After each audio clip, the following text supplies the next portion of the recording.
Let's get Dale involved here to start us off. He says, Chargers depth looks great. Young special teams and defense looks great. Your thoughts aside from Easton Stick? We was down. Well, the Chargers had a tough time with New Orleans on Saturday night. Easton Stick, who played really well in the first preseason game against the Rams, really struggled, wound up throwing, it was 21 for 41, turned it over 3 times, took 5 sacks, took 6 hits. So he kind of got bounced all over the place. But it was interesting because Brandon Staley said at the end of the game, he said, I left him in there because he's got to learn as a young quarterback how to come back from adversity. And he did. He had a great drive for a score right at the end of the game, but the Chargers wound up losing. They had not played any of their starters, really. Some of the offensive line starters have been in there, but they haven't played any of their stars, and they're not going to play them because they don't want to get anybody hurt. So, what we saw were just kids holding on for dear life. I do agree with you, in all honesty, Dale, that I think it's a young athletic roster. I think lost in the conversation, and we're going to do our NFL preview next week. Lost in the conversation is how really good that stud offensive line is. Nobody wants to talk about on the broadcast about how deficient their run defense was, how issues were in the secondary in terms of coverage, and those things still have to be addressed. But offensively, they're going to be fun. And John and I have talked about this on and off our podcast. I think this offense has the potential to be equal to the Phillip Rivers, LaDainian Tomlinson, Antonio Gates offense, and might be as dynamic. And this is a real reach. Pull me back if I'm going off the ledge. This might be as a dynamic and offensive group of skill players to the Dan Fouts era, which never ever got to a Super Bowl.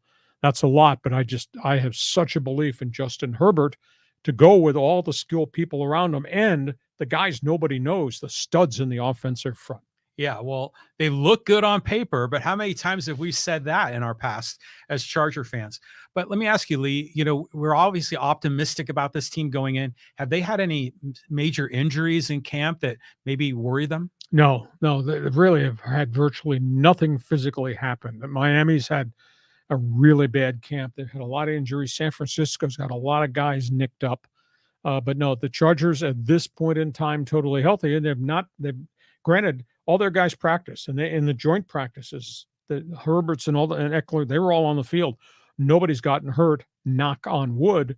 Got one more preseason game to go against the 49ers. Then they have the bye week before they actually start the season with Miami and Tua. So I just like the components of what they've done offensively. I'm walking around with a big question mark on my placard about their defense, and only time will tell when they play come opening day. Do you like the NFL preseason structure now? It's only 3 games. I like it, but you don't get to see any established players, and they have to get answers on Easton Stick, and I think at quarterback they have gotten answers on Easton Stick. But from the fans, hardly anybody's going to these exhibition games anymore. That Charger game where the stadium was empty. Yeah, but you got to buy the tickets if you want season tickets. Well, I concur with you. So that's another money grab along the way. Move on. Okay, here's another kind of Charger comment from back in the day from Greg. He says, Lee, what is new with your past broadcast teammates, Pat and Laz? Pat Curran and Jim Laslovic. I stay in contact with them all the time. Both are retired. Pat had a great career as an NFL tight end. Then he worked as the business manager for the Chargers for, I want to say, a good 12 years. Then he retired and started a second career with Snap-on Tool as a regional manager and did really well. I go have breakfast with Pat every once in a while. His health is a bit of an issue because he is a tight end. He understands that. Jim Laslovic had a really nice career as a linebacker. I met Jim Laslovic when he was at Penn State. He was a defensive end.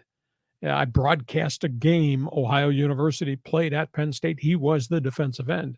And Jim did well as kind of a journeyman linebacker, became a TV guy, became a TV star, and just worked forever on NBC. He lives here down in Coronado. He's in really good health. You can never get him on the phone because dude is always playing golf. He travels all the time. So Pat and Laz are doing really, really well. And our executive producer, Mike McGregor, a lot of guys don't know that he's the one that put the broadcast on the air, wired everything. And we are the closest of friends, and we spent so much time together, the four of us, on the road, and we broadcast in such bad situations and blizzards and snowstorms and ice storms and press radio booths that had no glass windows. And Mike did it for the better part of 35 years. I mean, he was with the Ice Bowl Charger game in Cincinnati. He got really bad frostbite.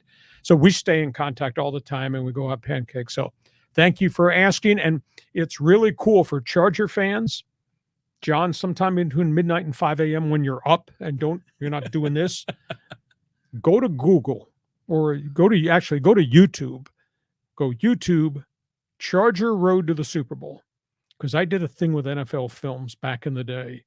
And it was the highlights of the Chargers' great victory in Pittsburgh that got them to the Super Bowl game against San Francisco. Man, you watch that, you get rushes. I had totally forgotten about it, and somebody brought it up to me a couple of years ago. I said, I dug it up, and I watched it. It was just a great, great memory. So just YouTube, Chargers Road to the Super Bowl, 1995. I think you'll get a kick out of it.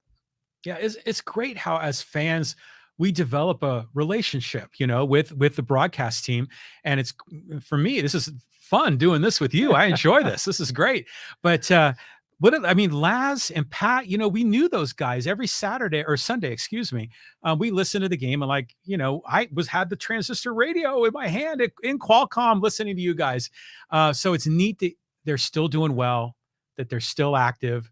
And I love the fact that Laszlovik's golfing every day. Good for him. Yeah. And I stay in contact with Bobby Ross. He lives in Virginia. I go to see him in the spring when I go back east, and he's still as ornery as ever, and he's in a retirement community. And Coach Boss Ross must be 85. And Bobby, he and his wife just moved into a retirement village, and they're in pretty good health. Nice. And he's beyond himself because two of the other guys that live in this big retirement village are retired football coaches. One is 90, the other is 92. And they sit and they have coffee and they swap war stories about coaching college football and coaching the NFL. So he's found a neat thing. Okay, we move on. Okay, moving on.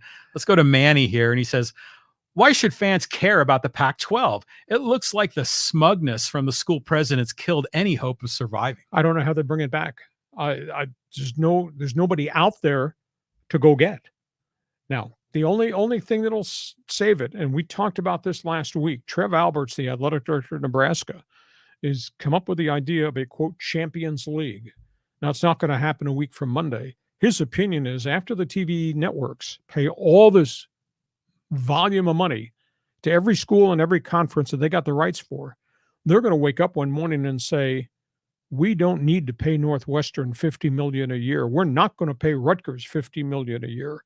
And we don't think that the woebegone teams in the Southeastern Conference should get $50 million per team from us. And Trev Alberts is of the opinion that they'll form a Champions League. They'll take the top 25 teams in the country, 2 or 3 from each major conference, put them into a big money football conference, and the networks will still pay a lower amount of money to every other school in each of the conferences, but it won't be $50 million to Rutgers or Northwestern. It'll be much less, but that'll make those conferences survivable. And he also thinks they'll get away from all this ridiculous travel for not for basketball, but for baseball and track and field and lacrosse and all that. Mm-hmm. He says, I mean, it's absolutely stupid to think that we are sending UCLA and USC's Olympic sports to the Midwest to play all those Big Ten teams. It makes no sense at all.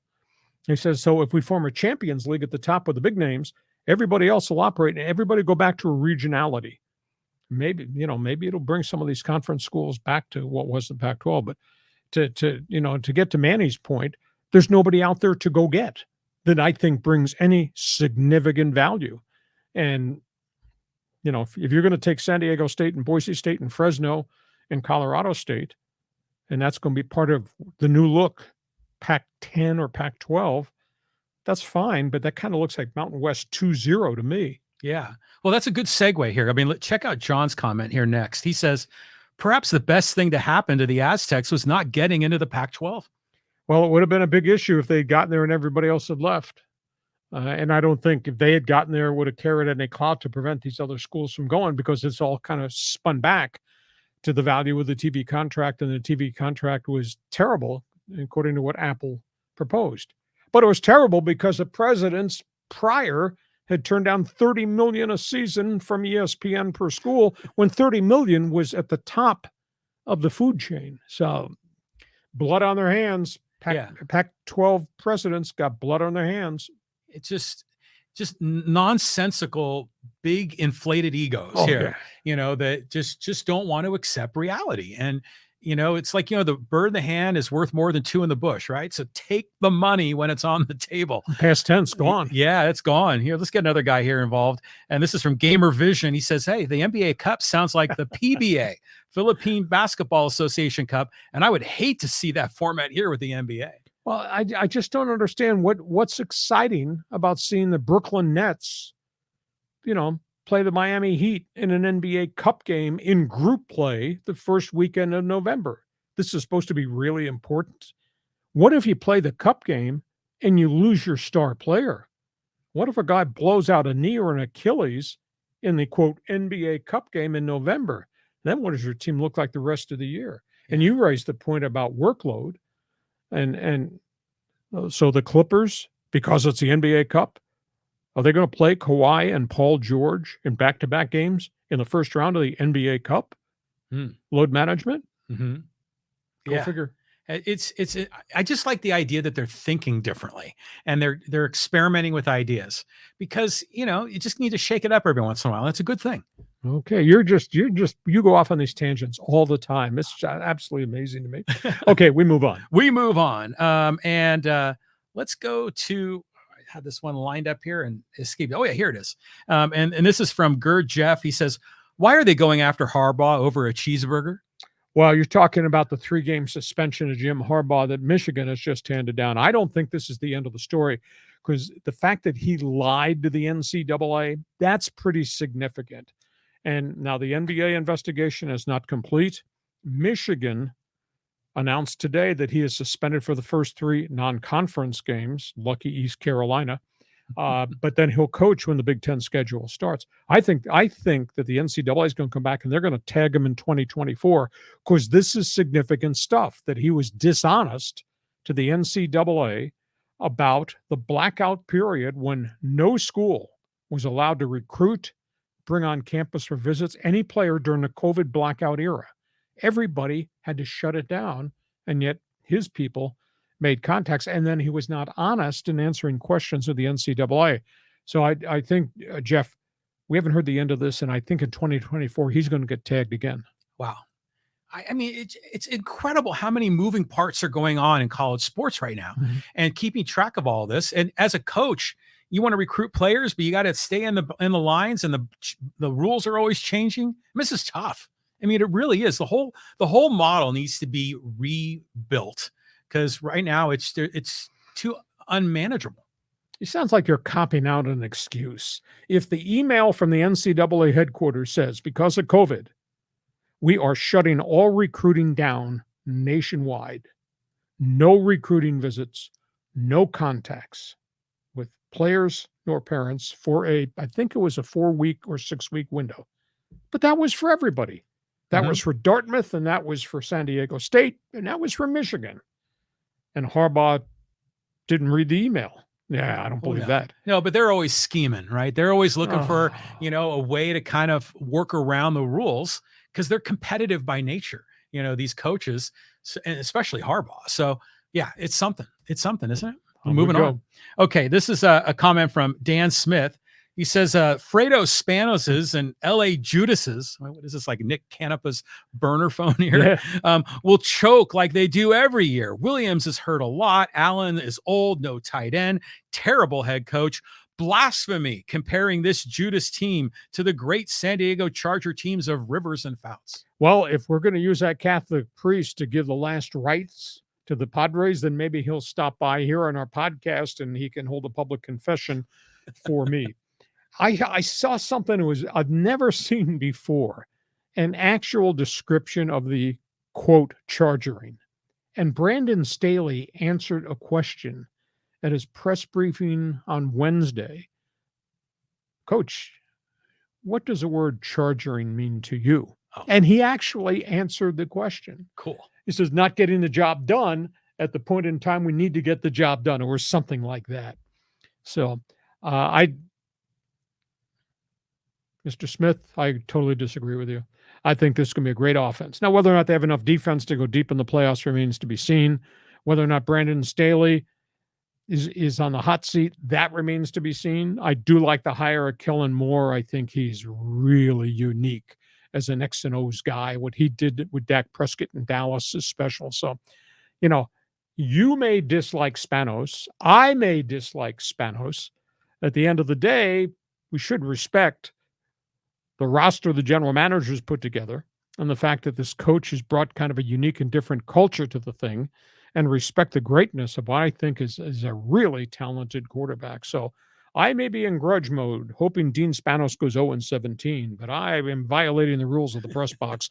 I want to see Justin Herbert go 17-0 because I think he's a really good quarterback. Yeah, I think chargering is like the lingering of the San Diego sports curse, Oh, right? yeah. So they moved to LA and it still sticks with them. It's like a bad virus.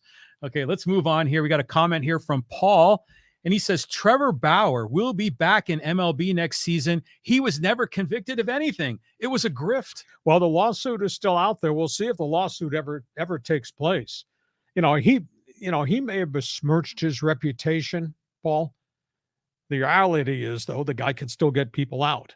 He may be toxic in the eyes of a lot of people, baseball executives, but the guy still gets people out. His record's 9-3 for the Yokohama-based Stars. He's in a 1-year contract, making $5 million a season and bonus money, and he got a large chunk of his money from the Dodgers. Now, I don't know whether he's going to get his reputation back, but if this lawsuit gets thrown out of court, and who knows, things happen all the time in terms of settlement or not settlement or it going away.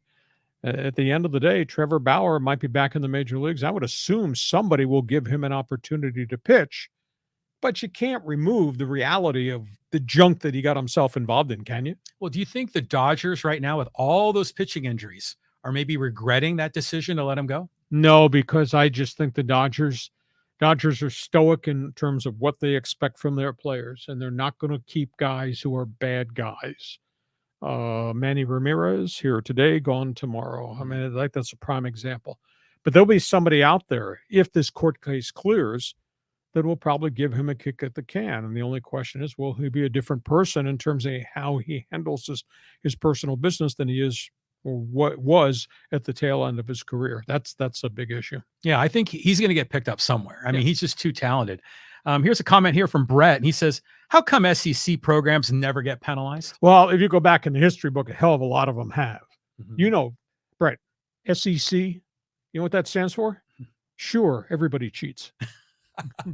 The great phrase was that the NCAA was so upset at the violations in the Kentucky basketball program that they called Eastern Kentucky and put them on probation for 3 years. Different sets of rules for a lot of different schools. But no, the SEC has a pretty ticky-tack history of a lot of problems too. Yeah. I mean, again, it's just the world's changing. There's a lot going on. But the SEC programs, they're built pretty well, right? Each of those universities, they're just more hardcore about staying within the rules. I mean, it's in the South, so it's the law and order part of the country, right? Well, I don't know. I mean, the most recent scandal was Tennessee, 4 years probation for all the junk that Jeremy Pruitt got involved in just a year and a half ago. So, I mean, Tennessee is, they didn't get the death penalty, but hell, they might as well be dead because they took away all the scholarships and all the recruiting visits for the new head coach, which is going to be really hard for them to compete going forward. Those type of things mount up. You don't get killed today, but like SC, when they took away, 30 scholarships from the Trojans? What happened to the Trojans after all that happened? Bingo. Yeah, and then it's really hard to dig out of that hole. Oh, yeah. Because who wants to go play for a team that went, 3-9 for the season? We move on. A couple more here before we go to the social media ones. Well, actually, the social media is where we're going to go right now.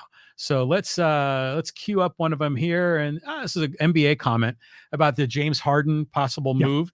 And this is from Manny, a different Manny. He says, that's why I don't watch anymore. I grew up with Showtime, the greatest time for basketball. Once Shaq was traded away from the Lakers, it just soured me to the players and the power and they were getting. Kobe wanted to be the only star on that team. Selfish. it sure isn't. It sure isn't the same. Truly sad. I'll tell you what, Manuel, I'll sign that memo because the league is forever different. You know, when the Chicago Bulls owned the league and everybody made a joke about Jordan rules, Michael Mhm. Jordan. But I'll tell you what, you look at the makeup of that franchise, that was some team. That was Jordan and that was Scottie Pippen and that was Cartwright and Kukoc and all those guys. And obviously you look at the Lakers and quote Showtime, what a phenomenal team that was. Ego set aside, it was still a phenomenal team. And in Boston, it wasn't just Larry Bird, it was Bird and McHale and everybody else that kind of came along that played key roles. The league is no longer what it used to be in terms of chemistry, compatibility, etc.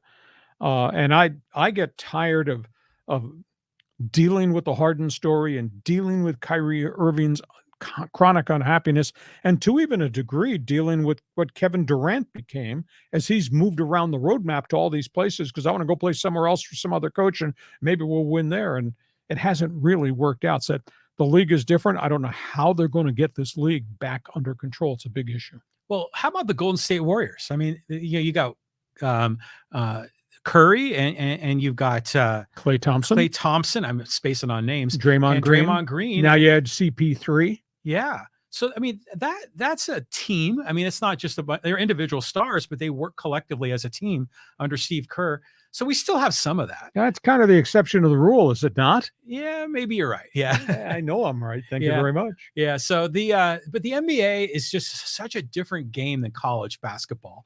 And I love watching the Aztecs. Boy, what a great year last year. Looking forward to this year.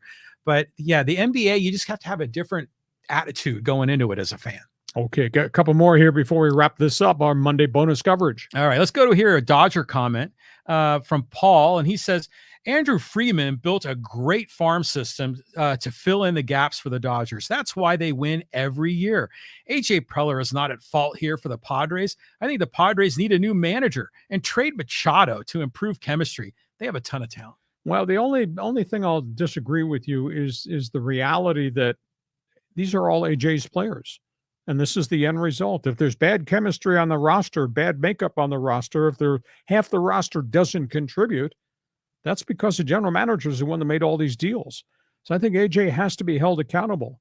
The Dodgers spend money like the Padres spend money. The difference is the Dodgers have hit the jackpot on a lot of young players, and they have not traded those players away. Preller traded away the farm system twice in a 10-year span. And with apologies in advance, because I think both of us at the corner tables here, we like AJ Preller. But at the end of the day, you are responsible for the roster you put together and how you constructed that roster and what you gave up to make that roster come together. He hasn't won bleep outside of the playoff series last year with the Dodgers. When in 10 years have you seen anything that says this is a hell of a franchise, look is what would become, and we're going to go forward with it? They haven't done it. And this year, to me, it's just gross underachievement. Oh, it's awful. But you look at the Padres, they're trying really hard, right? They got an owner, he's spending money. All right. They built up that farm system. They traded it twice, but this third go around, still a great farm system. And they're going to keep reloading with more talent that they can use as trade chips. But the Padres just kill themselves. It's just like they have this curse around them that drives us crazy. But as far as the Dodgers go, I want to include, can we go one more comment here about the Dodgers? Because this got so much attention in our social media comments about the Dodgers, no respect. And Garrig Sullivan says, no one hates the Dodger organization. They're one of the best. Everyone hates their fans. But why is that? Dodger fans are Dodger fans. They show up late. They may leave early. They get drunk. But that happens in a lot of different major league cities. So why does San Diego fan hate Dodger fan? Well, I think part of it is that San Diego fan feels like a little brother, right? That can never beat the big brother. The scoreboard doesn't lie about that. No, that doesn't lie at all. I think the other angle is that remember, gosh, it's 5-6 years ago, there was a Giants fan at Dodger Stadium, sure. and he came close to losing his life. Yes. So there's kind of a little bit of that element that I think people don't like. But really, the Dodger fans, they're proud of their team. They're first place. They're winners. and they kind of like to, peacock around, about how good they are. And it's just so damn frustrating for everybody else because the teams aren't as good. Yeah, you look at the Padre record right now and you look at the Dodger record up there and say, oh, here we go again. Yeah, I mean, it's just so disappointing. But Dodgers may have a good year this year. But I don't know if they'll get by Atlanta, though. Hey, listen, we hope you ever enjoyed our Monday bonus podcast. We try